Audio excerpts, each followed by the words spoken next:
start with a developing story of the latest deadly Albuquerque police shooting. We're told it's of a wanted felon. That's right. Police shot and killed a man who they say is a career criminal who's been in the news before when officers shot at him earlier this year. APD and alcohol, tobacco, and firearms agents were after 33-year-old Jeremy Robertson yesterday for stolen car charges. They spotted him near Central and Eubank. Detectives in plain clothes approached him at the Conoco station and said that's when he took off.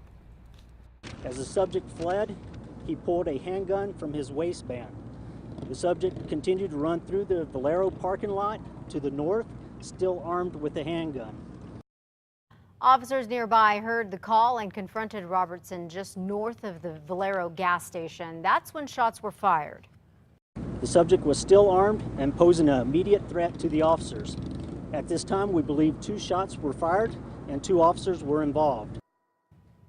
Robertson was pronounced dead at the scene. It wasn't his first involvement with encountering APD. Robertson was back in the news in January. He tried fleeing officers who wanted him on stolen car charges and rammed police vehicles. That's when an APD officer fired shots at his vehicle.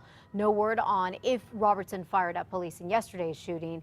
This is APD's 41st shooting since 2010, the 27th that's been fatal. The chilling case of 3 teens accused of beating 2 homeless men to death is raising questions about whether Albuquerque should have a curfew. You should know the city has done this before, and it's tried to do it again. 20 years ago, the city council passed a rule that banned anyone 16 and younger from being out past midnight on weekends and 11 on weekdays. But the American Civil Liberties Union, the ACLU, sued, and the state Supreme Court ultimately ruled the curfew violated state law. So state legislators have pushed back ever since, most recently 2 years ago. Now, with the teens accused of killing the homeless men in Albuquerque, the debate about the curfew is heating up again. Nothing good happens to kids late at night. When they're out alone, unsupervised by a parent or guardian. We don't want every teenager to be a suspected criminal just because they're out after dark. You should know Baltimore is about to enforce a teen curfew of its own. San Francisco, Houston, and many other cities have them as well. We asked Mayor R.J. Berry for his take on the curfew issue, and a spokesperson tells us he would like to talk with mayors and other cities that already have them about this, and that the mayor does not have a stance right now. Well, police now confirm 2 homeless men who were killed this week were Native American, but the district attorney says she does not think this was a hate crime. A hate crime would mean that they're targeting a group of people or discriminating in some way, and there's no indication that any knowledge of that at this point in time. Gilbert Tafoya, Nathaniel Carrillo, and Alex Rios are all accused of attacking the 3 men early Saturday in an empty field near 60th and Central. 2 of the men died. The other escaped and is alive. The federal law says hate crimes include any attack against people based on their race, color, ethnicity, or national origin.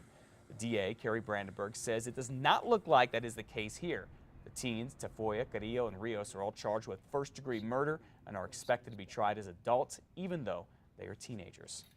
A New Mexico man accused of leaving his 18-month-old son in a hot SUV says he had forgotten the baby was there. 36-year-old Joshua Grothus was arrested for child abuse and bonded out of jail yesterday. On Monday, somebody noticed the little boy in the SUV at a parking lot on Isleta Boulevard and broke a window to get him out. Deputies say the baby was crying and soaked in sweat. Grothus had gone to pick up his wife, who was at a nearby health fair, and says he went looking for her and forgot about the baby, according to officials.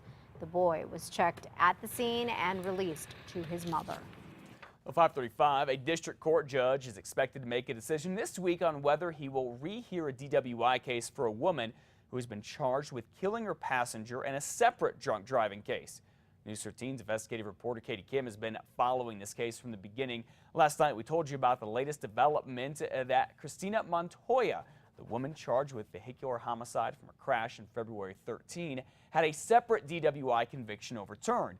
It's because the state failed to show up to appeal her trial. Prosecutors say the judge's office never told them about it and have asked the judge to reconsider his ruling. Now the family of the teen who was killed says it's caught in the middle of a big mess.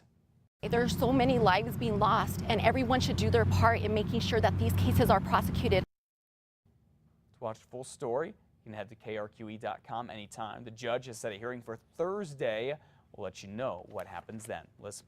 Some organizations want to help the hundreds of undocumented immigrants from Central America who are being housed in New Mexico. Yesterday, the organizations toured the facility in Artesia. The ACLU of New Mexico, the Catholic Diocese of Las Cruces, and the Los Angeles-based National Immigration Law Center wants to provide legal aid and other services to the detained women and children who have come to the U.S. to escape poverty and violence.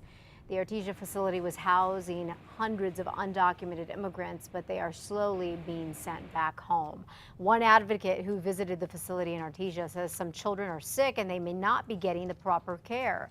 Tanya Esparza, the executive director of Young Women United, told the Associated Press that Central American women she spoke with say that kids with coughs and other ailments are not receiving any medical care. She also says that pregnant women are often singled out and swiftly deported, many times without seeing a lawyer. Well, the city of Berlin is hoping its airport will help the city's economy fly high. The federal government says the Alexander Municipal Airport in Berlin can build a new runway. The project is set to cost about $4 million. Berlin's mayor says the town needs a new runway to bring in more people and more business. The runway the airport has right now gets shut down a lot because of wind. The crosswind runway will not only be able to provide us with that alternative route when the weather's in the wrong direction, but it's also going to provide us with a thicker runway that will allow larger planes and jets to land. The airport's hoping a new runway will help them to get a leg up in the aviation industry.